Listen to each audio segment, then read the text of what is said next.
right, great job.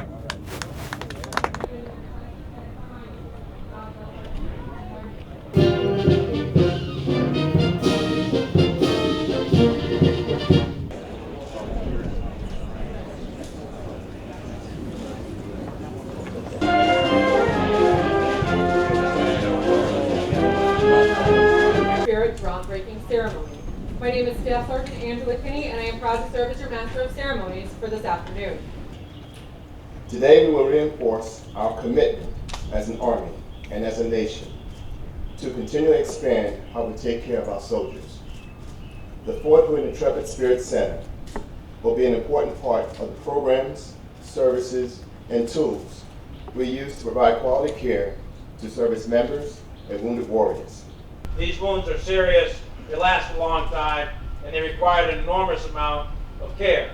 And that is why we're here today, to provide that care for those soldiers, and not just soldiers, but soldiers, sailors, airmen, and Marines that have given so much to our country in the last 13 consecutive years of uninterrupted combat. Here at Fort Hood, we've got, roughly speaking, 40,000 uniformed active duty soldiers. We've got another 10,000 or so reservists and National Guardsmen that cycle through here and train. And we've got another 250,000 veterans that take services out of Fort Hood or use the services at Fort Hood on a routine basis. A very high percentage of that population who is either on active duty today, in the reserves or National Guard, or has retired in the area, has seen combat. For the active duty soldiers, you're looking at 10 to 15% of the active duty soldiers currently, physically, right now, today, on Fort Hood, are diagnosed with either PTSD or TBI. This facility is being put here specifically to address those issues for those soldiers. You're talking between 5,000 and 8,000 troopers here right now at Fort Hood, and that's what this facility will do. It is second to none. I've seen this work in other places at Belport, Bragg. I've seen it all over the country now. And what Mr. Fisher has done, what General Cody's done, what NICO's done, General Anderson has done, is really amazing. And the work that's being done in support of our soldiers and our wounded warriors is just tremendous. Today we're going to break ground at Fort Hood. And this is the first time in all that time that a governor of a state cared enough about what we're doing to attend this groundbreaking. And I think that is great.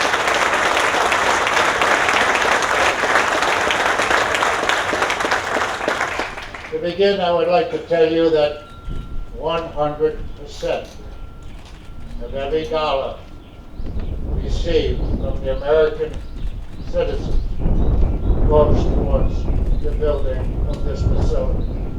We don't take a penny out of that dollar.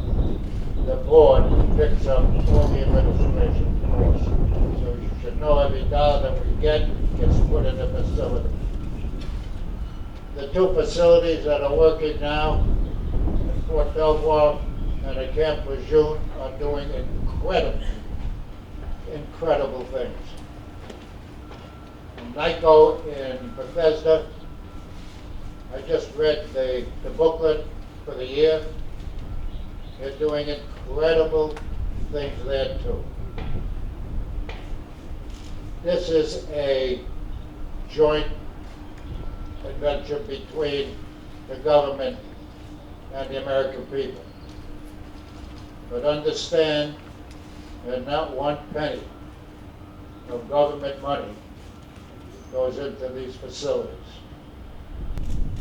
It's my profound honor to be here, to be a part of this as we break ground on a facility that will improve and will save lives in the years to come. As our men and women in uniform continue to serve in some pretty dangerous places around the world, they need to understand. They need to understand that in no uncertain terms, we are going to be here for them. Facilities like this are going to continue to be built across this country. The center itself is a community. It is a community that allows these individuals to have their needs taken care of.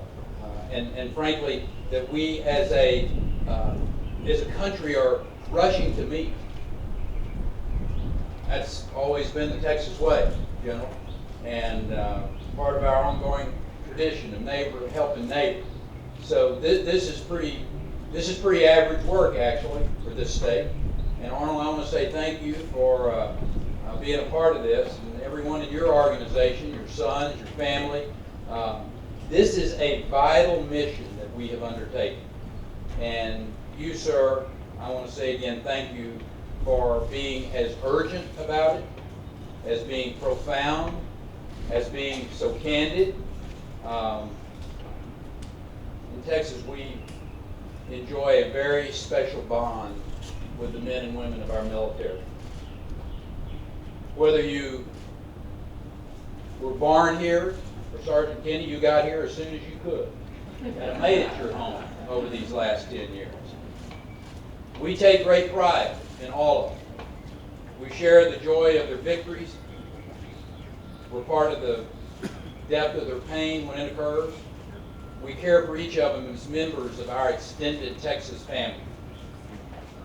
Just like families everywhere, that involves a commitment for caring for them, not just when they're on active duty, but after they come home.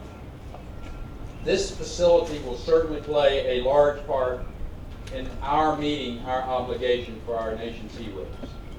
But as this unfolding scandal with the VA demonstrates, we're coming up short in too many areas. Whether it's reports of fraud or bureaucratic runarounds, endless waits for care at VA facilities, including right here in this state.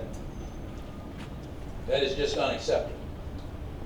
While reports out of Washington indicate that they are, in fact, working to have relief on the way.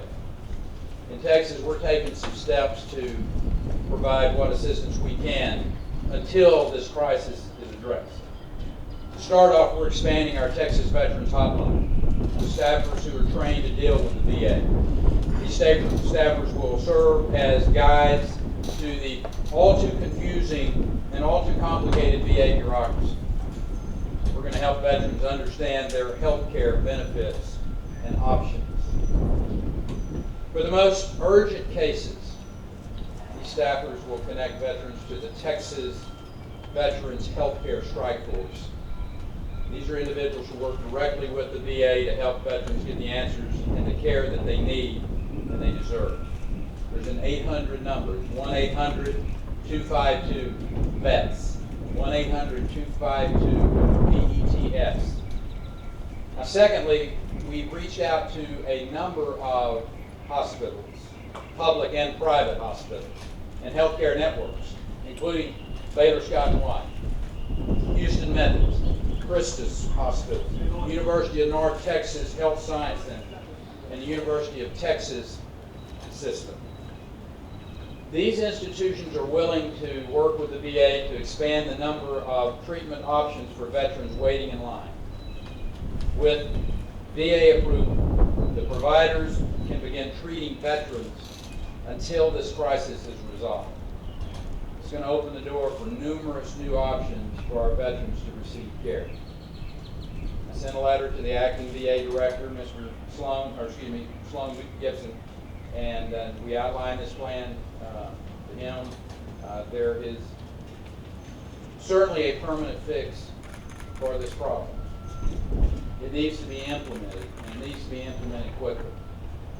And I remain hopeful, faithful, that Congress will in fact do the right thing and do it quickly. But until that happens, this temporary option can help reduce substantial pressure on the veterans who have earned, through their valor and their dedication, the very best care that we can provide. Providing that level of care is what the Intrepid Center is all about. In the years to come, this center will stand as a reflection of an unwavering respect and ongoing commitment to those who wear the uniform of the United States of America. God bless you, each of you, for what you do and what we will do in the future. Thank you.